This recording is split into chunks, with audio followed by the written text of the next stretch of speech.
Jy luister na die Fairies and Folklore podcast deur Ronel.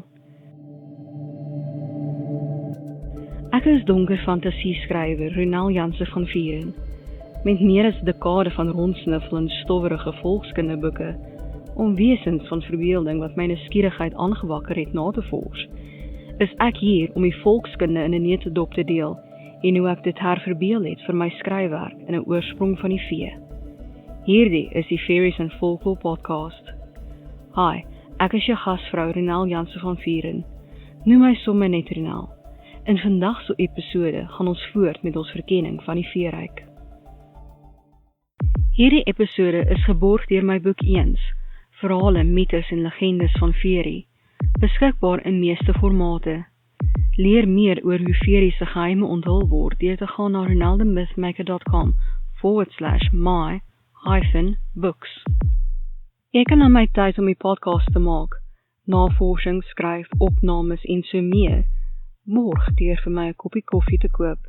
Dit kan 'n eenkeer ding wees, of jy kan dit weer in die toekoms doen. Ga na buymeacoffee.com/Ronel om my te ondersteun.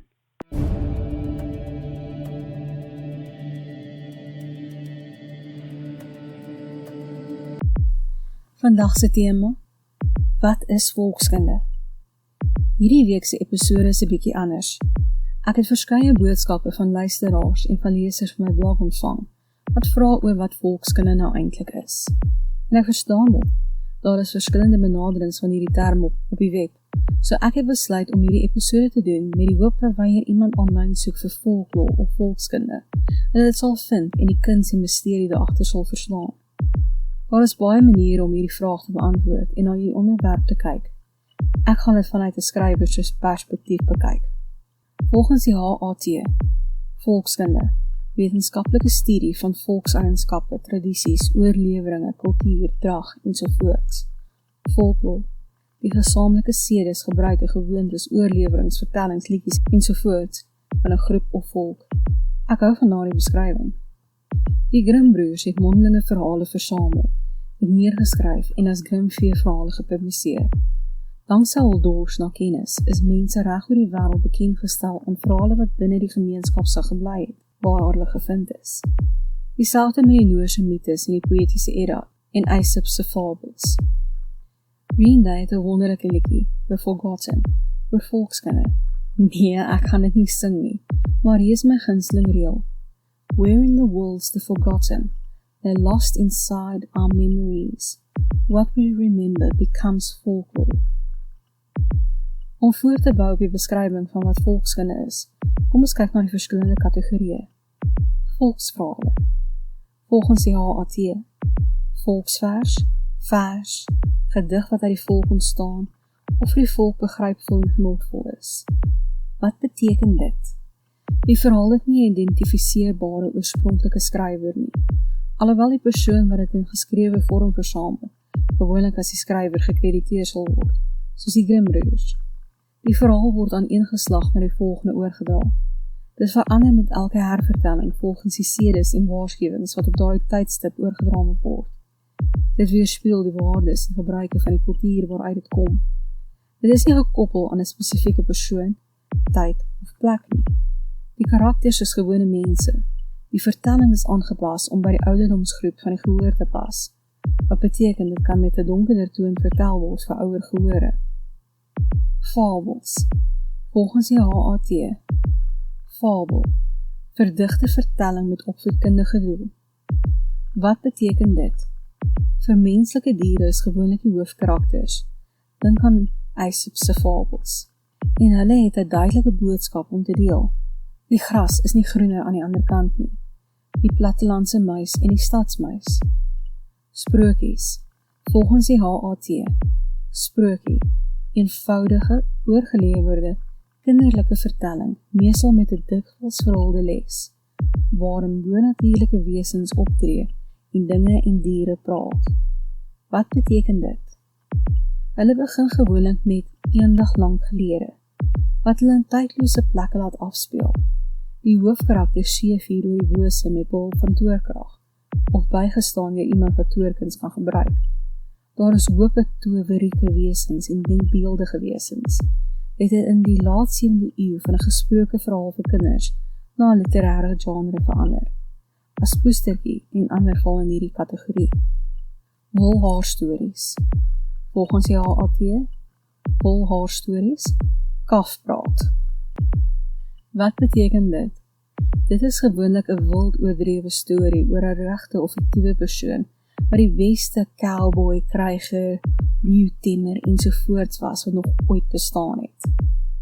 Mytes. Volgens die HAT, myte, oorlewering omtrent gode en godsdiens, godeverhaal. Wat beteken dit? Dit handel gewoonlik oor mitologiese wesens, figuurs, gode, veral Moors, Grieks, Romeins, Egipties, alhoewel ander in die afgelope jare in hierdie kategorie geval het, en skepingsverhale, soos hoe die Caillex verantwoordelik is vir verskeie berge en mere in Keltiese volkskunde. Legendes. Volgens die HAT, legende. Verhaal van 'n werklike of denkbeeldige persoon wat nie op die werklikheid berus nie, maar op volksoorlewering en gevolglik soms geloofwaardigheid mis. Wat beteken dit? Hulle speel af in die verlede, handel gewoonlik met helde of konings wat dade van dapperheid doen. Hulle kan gebaseer wees op werklike mense en gebeure. Hulle kan plaaslike legendes oor begrawe skatte en spookhuise insluit. Robin Hood en Koning Arthur val in hierdie kategorie. Dinge wat in volkskunde voorkom. Plekke. Baie plekke het volksverhale wat daarmee verband hou. Ek kyk graag daarna in my volkskunde plasings op my blog en hier op die podcast, soos in Hang en Aferie. Wesens. Daar is 'n magdom wesens wat 'n verskyning maak in volkskunde. Ek blog gereeld oor hulle en hulle verskyn hier op die podcast. Hervertellings. Daar kan geredeneer word dat elke keer as 'n nuwe verteller die storie van Rooikappie vertel, dit 'n hervertelling is.